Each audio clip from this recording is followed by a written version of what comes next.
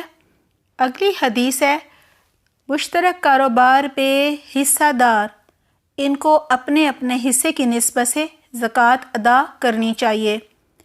عن انس رضی اللہ عنہ ان ابا بکر رضی اللہ عنہ كتب له فريضة الصدقة التي فرض رسول الله صلى الله عليه وسلم وما كان من خليطين فإنهما يتراجعان بينهما بالسوية، رواه البخاری۔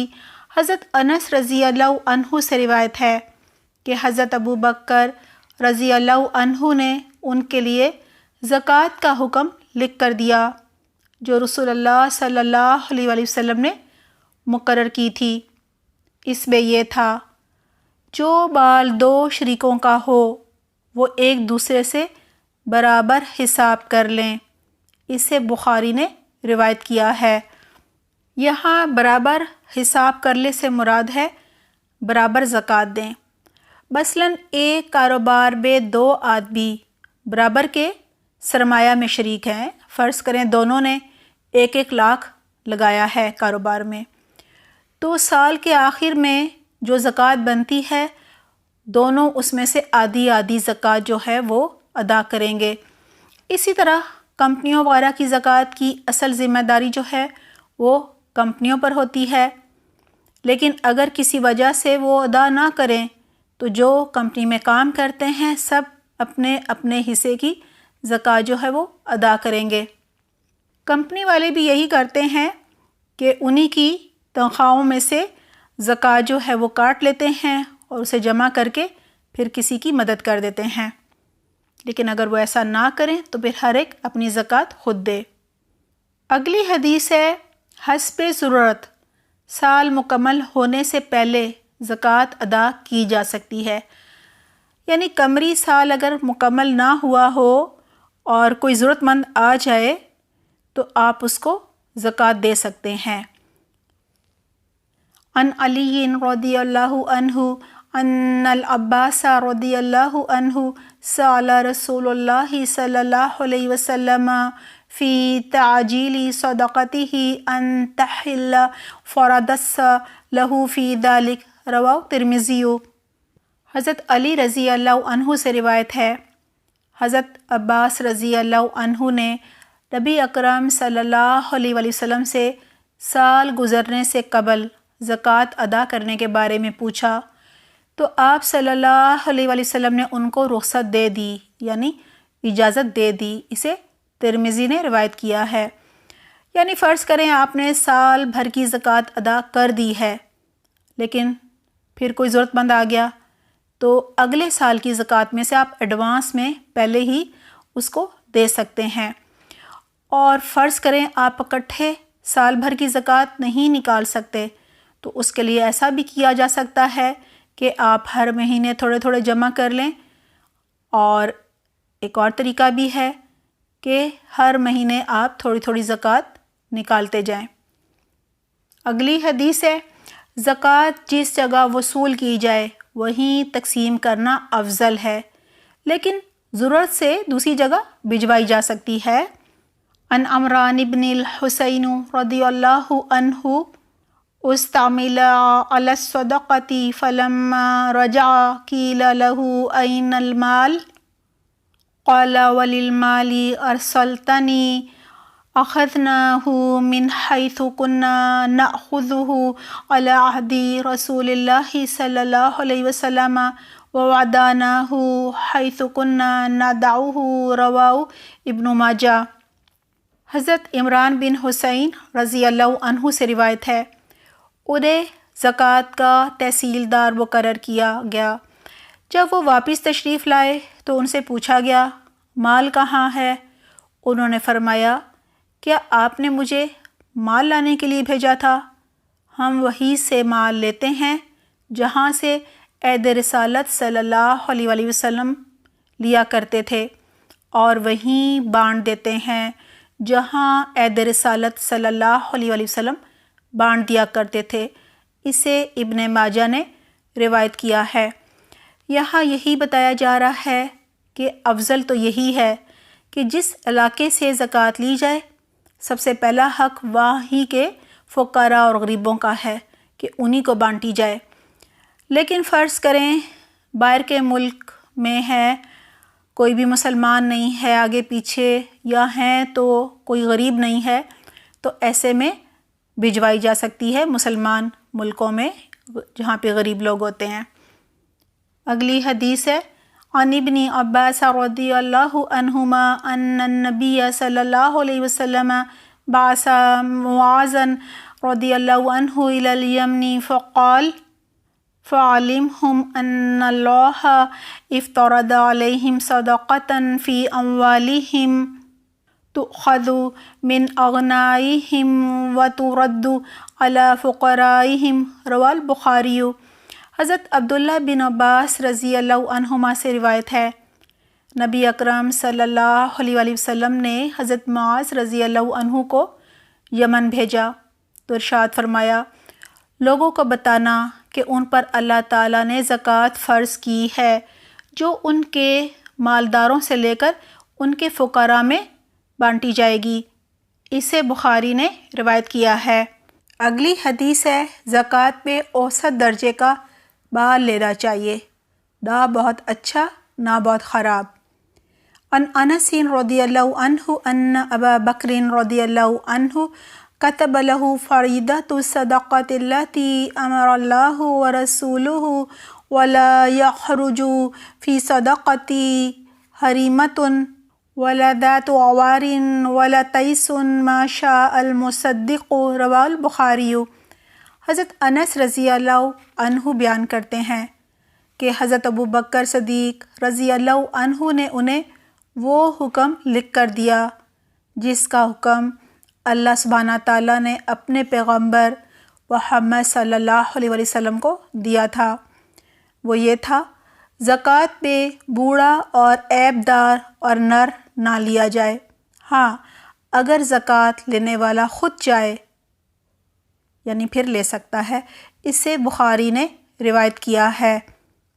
یہاں کہا جا رہا ہے کہ زکوٰۃ میں درمیانے درجے کا مال لیا جائے، بہت اچھا بھی نہ ہو، بہت خراب بھی نہ ہو۔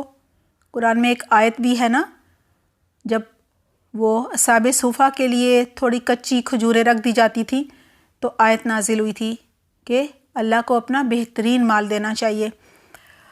لہٰذا یہاں بھی یہی کہا جا رہا ہے، کیونکہ جب کوئی چیز ہم اللہ کے نام پہ کسی غریب کو دیتے ہیں تو سب سے پہلے اسے اللہ سبحانہ تعالیٰ اپنے ہاتھ سے لیتے ہیں، تو پھر اللہ کو اچھی چیز دینی چاہیے نا۔ مثلاً ہم اپنی کسی ماسی کو کوئی پھل دے رہے ہیں تو جو سب سے اچھا پھل ہے، خوبصورت اور بڑا، ہمیں وہ دینا چاہیے۔ اور یہاں یہ بھی کہا جا رہا ہے کہ بہت زیادہ اچھا مال بھی نہ لو۔ اس کی کیا حکمت ہے؟ جی، لوگوں کے بہترین مال نہ لو تاکہ وہ اسے بوجھ نہ سمجھیں، اور یہ نہ ہو کہ اس مال کی محبت میں انکاری کر دیں۔ اور اکثر عمدہ جانوروں سے محبت ہوتی ہے لوگوں کو، تو ظاہر محبت میں غلط بیانی بھی کر سکتے ہیں، اور مجبور ہو جائیں تو ہیلہ بازی پر بھی آ سکتے ہیں، اور وہ پھر بدظن ہو جائیں گے، انہیں مشکل لگے گی زکوٰۃ دینی، خوشی سے نہیں دیں گے، پھر بد دلی سے دیں گے۔ تو اس لیے ان کے اندر شوق اور جذبہ پیدا کرنے کے لیے زکوٰۃ کی اہمیت، زکوٰۃ کی فضیلت، فرضیت، یہ سب بتانی چاہیے، اور ان کو یہ بتانا چاہیے کہ یہ فرض ہے، اگر اس کی ادائیگی نہ کی جائے تو یہ عذاب ملتے ہیں، اور ادا کیا جائے تو یہ فائدے ہوتے ہیں، اللہ سبحانہ تعالیٰ خوش ہوتے ہیں اور یہ اجر ملتا ہے۔ تو یہ سب بتانے سے بھی شوق پیدا ہوتا ہے۔ اگلی حدیث ہے، زکوٰۃ سے بچنے کے لیے ہیلہ سازی کرنی منع ہے۔ اس میں بہانے بازی بھی آ جاتی ہے، اور آگے جو ذکر آ رہا ہے وہ بھی آ جاتا ہے۔ وہ یہ ہے کہ زکوٰۃ دیتے وقت اگر بال علیحدہ علیحدہ ہوں تو انہیں جمع نہ کیا جائے، اور اگر مشترک ہوں، اکٹھے ہوں، تو انہیں الگ الگ نہ کیا جائے۔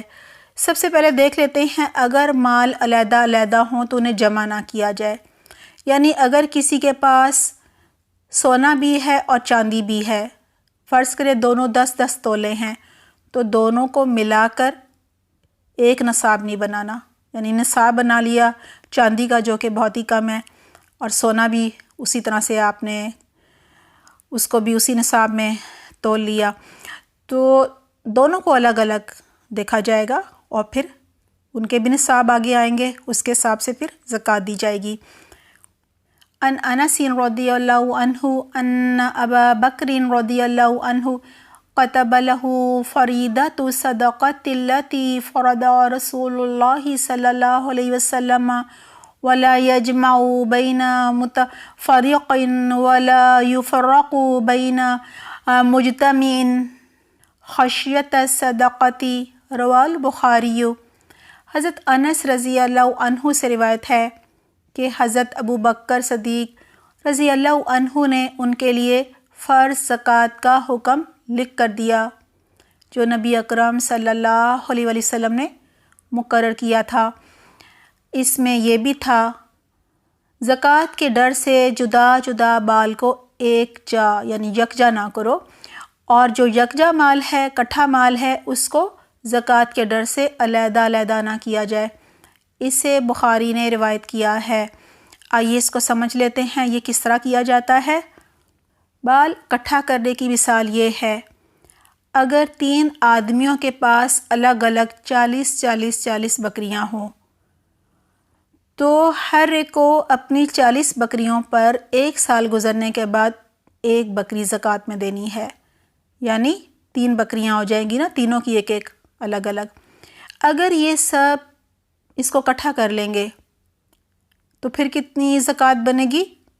پھر 1 بکری زکوٰۃ بنے گی، کیونکہ یہ جب مل جائیں گی تینوں کی 40 تو یہ 120 بنے گی، اور 120 پہ بھی ایک ہی بکری ہوتی ہے۔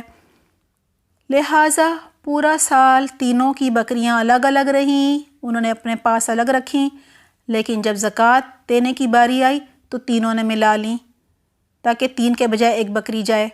تو یہ ہیلا سازی ہے اور یہ گناہ ہے، اور یہ مال الگ الگ کرنے کی مثال ہے، یعنی تھا الگ الگ لیکن اس وقت اکٹھا کر لیا۔ اب مثال دیکھتے ہیں کہ مال تو مشترکہ تھا لیکن زکوٰۃ دینے کے وقت انہوں نے الگ الگ کر لیا تاکہ زکوٰۃ کم دینی پڑے۔ فرض کریں 2 آدمیوں کی مشترکہ مال میں 240 بکریاں ہوں تو ان پر 3 بکریاں زکوٰۃ ہوں گی، لیکن اگر وہ اپنی 120 بکریاں الگ الگ کر لیں تو دونوں کو ایک ایک بکری دینی پڑے گی، لہٰذا اس طرح 2 بکریاں جائیں گی۔ تو یہ نہ کیا جائے کہ مشترکہ مال تھا لیکن زکوٰۃ دینے کے وقت الگ الگ کر لیا، یہ سب ہیلا سازی میں آتا ہے، ہیر پھیر میں آتا ہے۔ اسی طرح زکوٰۃ وصول کرنے والے کے لیے بھی ایسا ہی حکم ہے۔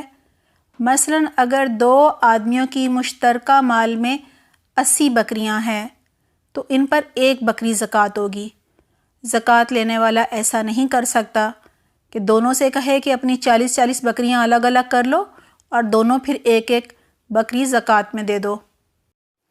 حضرت ابی بن کعب رضی اللہ عنہ کہتے ہیں کہ مجھے نبی اکرم صلی اللہ علیہ وآلہ وسلم نے صدقہ یعنی زکوٰۃ وصول کرنے کے لیے بھیجا۔ میں ایک آدمی کے پاس پہنچا، اس نے میرے سامنے اپنا مال پیش کر دیا۔ اس کا مال بس اتنا ہی تھا کہ اس شخص کو 1 سال کی اونٹنی ادا کرنی تھی۔ میں نے اسے کہا 1 سال کی بچی دے دو۔ اس نے کہا وہ نہ دودھ دینے والی ہے اور نہ سواری کے قابل ہے، لہٰذا یہ میری اونٹنی ہے، جوان اور موٹی تازی ہے، یہ لے لیجئے۔ میں نے کہا میں تو نبی اکرم صلی اللہ علیہ وآلہ وسلم کے حکم کے بغیر اسے نہیں لے سکتا۔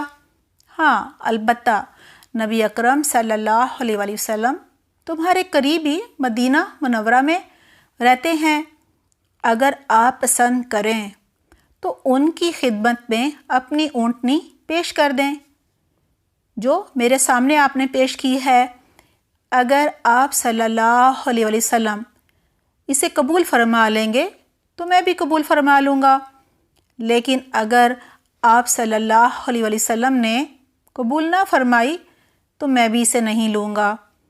لہٰذا وہ تیار ہو گیا اور میرے ساتھ روانہ ہوا، اونٹنی بھی اپنے ساتھ لے لی۔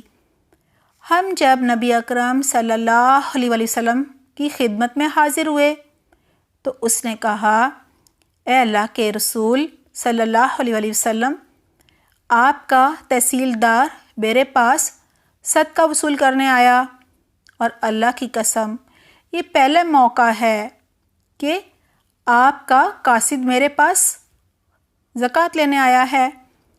میں نے اپنا مال ان کے سامنے پیش کیا تو انہوں نے کہا 1 سال کی بچی دے دو، حالانکہ وہ نہ دودھ دے سکتی ہے اور نہ ہی سواری کے قابل ہے۔ میں نے کہا یہ اونٹنی جو جوان ہے، موٹی تازی ہے، لے لیجئے، لیکن انہوں نے انکار کر دیا۔ اب میں اسے یعنی اونٹنی کو آپ کی خدمت میں لے کر حاضر ہوا ہوں، آپ اسے لے لیجئے۔ آپ صلی اللہ علیہ وآلہ وسلم نے فرمایا تم پر واجب تو اتنا ہی تھا، یعنی فرض تو اتنا ہی تھا کہ تم ایک بچی اونٹ کی 1 سال کی دے دیتے، لیکن اگر خوشی سے نیکی کرو گے تو اللہ تمہیں اجر دے گا اور ہم اس کو قبول کر لیں گے۔ اس نے کہا یہ اونٹنی موجود ہے، اسے لے لیجئے۔ چنانچہ آپ صلی اللہ علیہ وآلہ وسلم نے اسے لینے کا حکم فرما دیا اور اس کے بال میں برکت کی دعا کی۔ اسے ابو داؤد نے روایت کیا ہے۔ اس حدیث سے ہمیں بہت سی باتیں پتہ چلتی ہیں۔ اگر ہمیں کسی حکم میں شک پڑ جائے تو ہمیں جو زیادہ علم والے ہیں ان سے جا کے پوچھ لینا چاہیے، یعنی قرآن و حدیث سے ہمیں مسئلے کا حل لے لینا چاہیے۔ اور یہاں یہ چیز بھی بالکل واضح ہے کہ زکوٰۃ لینے والا اور دینے والا دونوں اللہ سے بہت ڈر رہے ہیں، لینے والے کو ہے کہ اگر میں نے زیادہ بڑی لے لی تو یہ نہ ہو کہ مجھے گناہ ہو، اور دینے والے کو ہے کہ میں اگر بہتر چیز دوں گا تو یہ زیادہ بہتر ہے، اللہ تعالیٰ زیادہ خوش ہوں گے۔ اور یہاں یہ بھی پتہ چل رہا ہے کہ اللہ سے ڈرنے والے اپنا نفع نقصان جو ہے اس کو نہیں دیکھتے، بلکہ وہ صرف اللہ کی رضا چاہتے ہیں۔ اور یہاں یہ چیز بھی پتہ چلتی ہے کہ جو زکوٰۃ فرض ہے اگر ہم اس سے زیادہ دیں گے تو یہ بہت ہی بڑی نیکی ہے، اس کا اجر و ثواب بھی بہت زیادہ ہے، کیونکہ آپ صلی اللہ علیہ وآلہ وسلم نے اسے یہی کہا کہ تم پر واجب تو 1 سال کی اونٹنی تھی، لیکن اگر خوشی سے نیکی کرو گے، یعنی خوشی اور جذبہ جو ہے اس کا بھی اجر ہوتا ہے، اگر خوشی سے جوش سے یہ نیکی کرو گے تو اللہ تمہیں اس کا اجر دے گا، اجر بھی پھر خوشی کے حساب سے ہوگا، اور ہم اس کو قبول کر لیتے ہیں۔ اگلی حدیث ہے، تحصیلدار کو لوگوں کے گھر جا کر زکوٰۃ وصول کرنی چاہیے۔ عن عمرو بن شعیب عن ابیہ عن جدہ عن النبی صلی اللہ علیہ وسلم قال لا جلب ولا جنب ولا تؤخذ صدقاتهم الا فی دورہم، رواہ ابو داؤد۔ حضرت عمر بن شعیب اپنے باپ سے اور اپنے دادا سے روایت کرتے ہیں کہ نبی اکرم صلی اللہ علیہ وآلہ وسلم نے فرمایا، زکوٰۃ لینے کے لیے تحصیلدار مویشی اپنے ٹھکانے پر نہ منگوائے، اور نہ ہی مالک اپنے مویشی کہیں دور لے کر جائے، بلکہ مویشیوں کی زکوٰۃ ان کے ٹھکانوں پر وصول کی جائے گی۔ اسے ابو داؤد نے روایت کیا ہے۔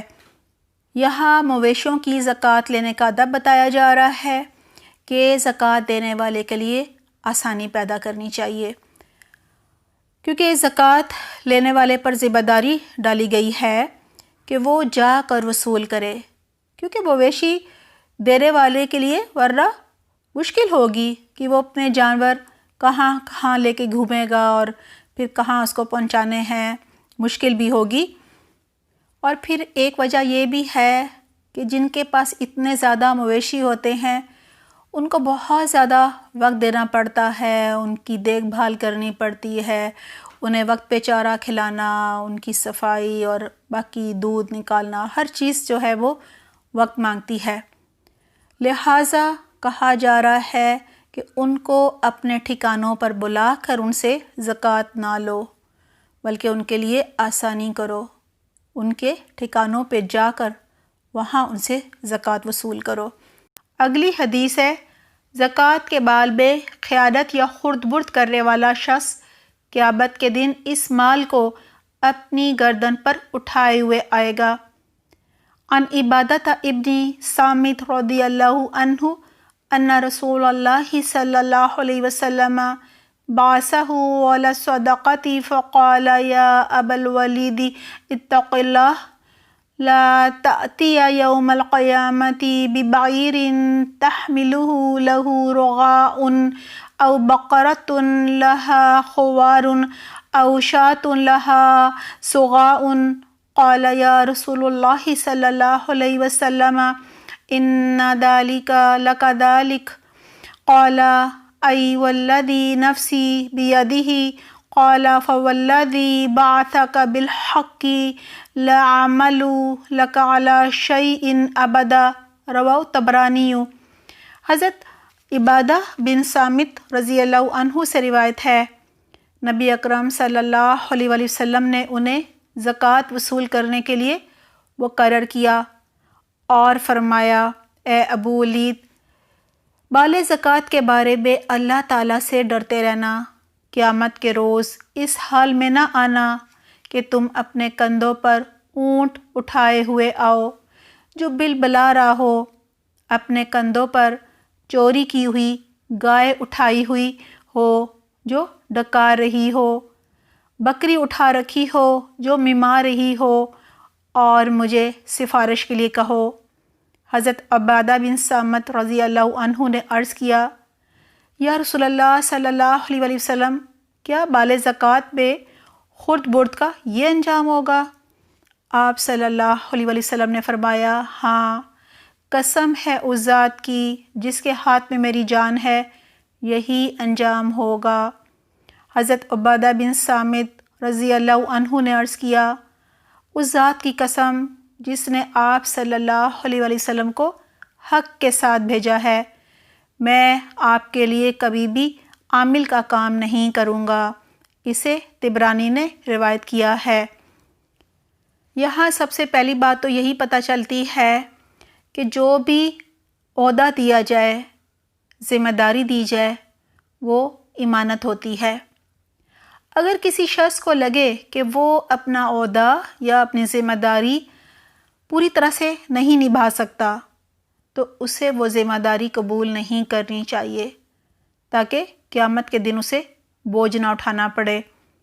اگلی حدیث ہے، عن سعد بن عبادہ رضی اللہ عنہ ان رسول اللہ صلی اللہ علیہ وسلم قال له قم على صدقة بني فلان وانظر تأتي يوم القيامة ببكر تحمله على عاتقك أو كاهلك له رغاء يوم القيامة قال يا رسول الله صلى الله عليه وسلم اصرفها عني فصرفها عنه رواه طبرانی والبزار۔ حضرت سعد بن عبادہ رضی اللہ عنہ سے روایت ہے، رسول اللہ صلی اللہ علیہ وسلم نے انہیں فرمایا، جاؤ فلاں قبیلے کی زکوٰۃ اکٹھی کر کے لاؤ، اور ہاں دیکھو کہیں قیامت کے روز ایسی حالت میں نہ آنا کہ تمہاری گردن یا پیٹھ پر جوان اونٹ ہو جو بلبلا رہا ہو۔ حضرت سعد رضی اللہ عنہ نے عرض کیا، یا رسول اللہ صلی اللہ علیہ وسلم، مجھے اس ذمہ داری سے سبق دوش کر دیجئے۔ آپ صلی اللہ علیہ وسلم نے انہیں سبق دوش کر دیا۔ اسے طبرانی اور بزار نے روایت کیا ہے۔ یہاں ہمارے لیے یہ سبق بھی ہے کہ جب ہمیں کوئی خاص ذمہ داری سونپی جائے تو ہمیں بالکل خیانت نہیں کرنی اور ایمانداری سے اس کو نبھانا ہے۔ اگلی حدیث ہے، زکوٰۃ وصول کرنے والے کو کسی زکوٰۃ دینے والے سے تحفہ نہیں لینا چاہیے۔ عن ابی حمید الساعدی قال استعمل رسول اللہ صلی اللہ علیہ وسلم رجلا من الاسد يقال له ابن اللتبیة قال عمرو وابن ابی عمر على الصدقة فلما قدم قال هذا لكم وهذا لي أهدي لي قال فقام رسول الله صلى الله عليه وسلم على المنبر فحمد الله وأثنى عليه وقال ما بال عامل عباسه فيقول هذا لكم وهذا أهدي لي افلا قعد في بيت أبيه أو في بيت أمه حتى ينظر أيهدى عليه أم لا والذي نفس محمد صلی اللہ علیہ وسلم بيده لا ينال أحد منكم منها شيئا إلا جاء به يوم القيامة يحمله على عنقه بعیر لہ رغاء او بقرۃ لها خوار او شاة تعیر ثم رفع یدیہ حتی رأینا غفرتی ابطیہ ثم قال اللہم هل بلغت مرتین، رواہ مسلم۔ حضرت ابو حمید سامدی رضی اللہ عنہ کہتے ہیں، رسول اللہ صلی اللہ علیہ وسلم نے بنو اسد قبیلے کے ایک شخص ابن لتبیہ نامی کو عامل مقرر فرمایا، یعنی زکوٰۃ اکٹھا کرنے کے لیے۔ حضرت عمر رضی اللہ عنہ اور حضرت ابن ابو عمر رضی اللہ عنہ کہتے ہیں کہ آپ صلی اللہ علیہ وسلم نے اسے زکوٰۃ وصول کرنے کے لیے تحصیلدار مقرر فرمایا تھا۔ جب وہ شخص واپس آیا تو کہنے لگا یہ آپ صلی اللہ علیہ وسلم کا یعنی بیت المال کا حصہ ہے اور یہ میرا حصہ ہے جو مجھے بطور تحفہ دیا گیا ہے۔ یہ سن کر رسول اللہ صلی اللہ علیہ وسلم ممبر پر تشریف لائے۔ ممبر پر تشریف لا کر سب سے پہلے اللہ سبحانہ تعالیٰ کی حمد و ثنا کی اور پھر فرمایا کہ اس تحصیلدار کا معاملہ کیسا ہے جس نے زکوٰۃ وصول کرنے کے لیے جسے بھیجا گیا اور وہ واپس آ کر کہتا ہے یہ تو آپ کا مال ہے اور یہ مجھے بطور تحفہ دیا گیا ہے۔ وہ اپنے ماں باپ کے گھر کیوں نہ بیٹھا رہا، پھر دیکھتا کہ اسے تحفہ ملتا ہے یا نہیں۔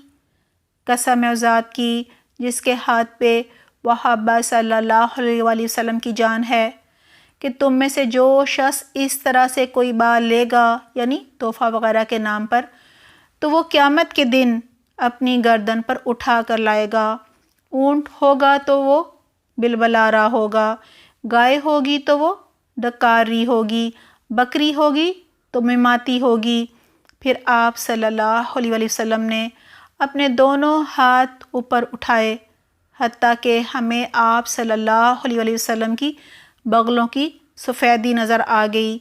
آپ صلی اللہ علیہ وآلہ وسلم نے 2 مرتبہ فرمایا یا اللہ میں نے تیرا حکم پہنچا دیا۔ اسے مسلم نے روایت کیا ہے۔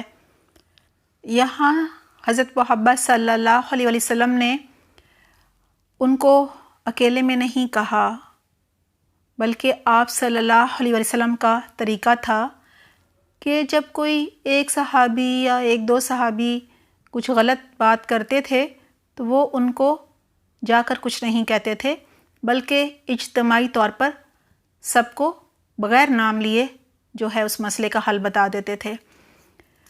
یہاں بھی آپ صلی اللہ علیہ وآلہ وسلم نے یہی کیا کہ ممبر پر گئے اور وہاں جا کر جو ہے اصلاح کی۔ اور یہ بات ہے کہ کیوں نہیں تحفہ لینا چاہیے، کیونکہ عامل زکوٰۃ کو تحفہ جو ہے وہ عامل ہونے کی وجہ سے ملا ہے، اور یہ تحفہ جو ہوتا ہے ایک طرح کا رشوت ہوتا ہے، کیونکہ ہوتا یہ ہے کہ جب کوئی تحفہ دیتا ہے تو لینے والے کے دل میں اس کے لیے نرم گوشہ پیدا ہو جاتا ہے۔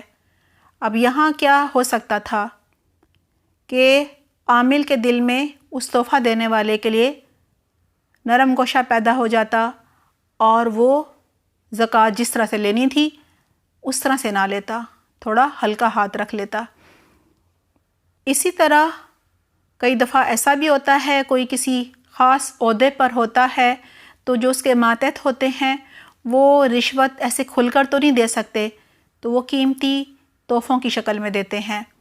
ان کا لینا ناجائز ہے اور بہت ہی سخت بات ہے کہ وہ اس دن قیامت کے دن اتنا سخت دن ہوگا وہ اس کو اپنے اوپر لاد کے لا رہے ہوں گے۔ تو ان سب چیزوں سے بچنا چاہیے،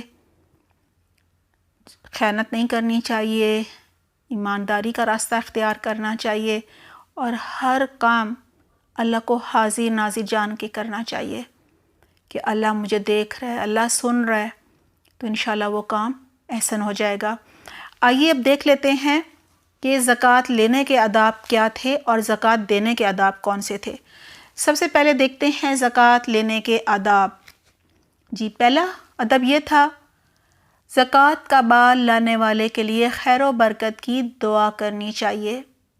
دوسرا ادب تحصیلدار کو یعنی زکوٰۃ لینے والے کو لوگوں کے گھر جا کر زکوٰۃ وصول کرنی چاہیے، خاص طور پہ مویشیوں کی زکوٰۃ کا ذکر تھا۔ نمبر 3 زکوٰۃ جس جگہ وصول کی جائے زکوٰۃ لینے والا وہیں اسے تقسیم کرے، یہ افضل ہے، لیکن اگر وہاں نہ ہو کوئی لینے والا تو پھر جہاں ضرورت ہو وہاں بھجوائی جا سکتی ہے۔ نمبر 4 زکوٰۃ کے بال میں خیانت یا خرد برد کرنے والا شخص قیامت کے دن اس بال کو اپنی گردن پر اٹھا کر لائے گا، لہٰذا خیانت سے بچنا ہے۔ نمبر 5 زکوٰۃ وصول کرنے والے کو کسی زکوٰۃ دینے والے سے تحفہ نہیں لینا چاہیے۔ آئیے اب دیکھتے ہیں زکوٰۃ دینے کے کیا آداب ہیں؟ نمبر 1، زکوٰۃ دینے والا اپنی مرضی سے زیادہ زکوٰۃ دے سکتا ہے، جیسے اس نے اچھا بڑا اونٹ دے دیا۔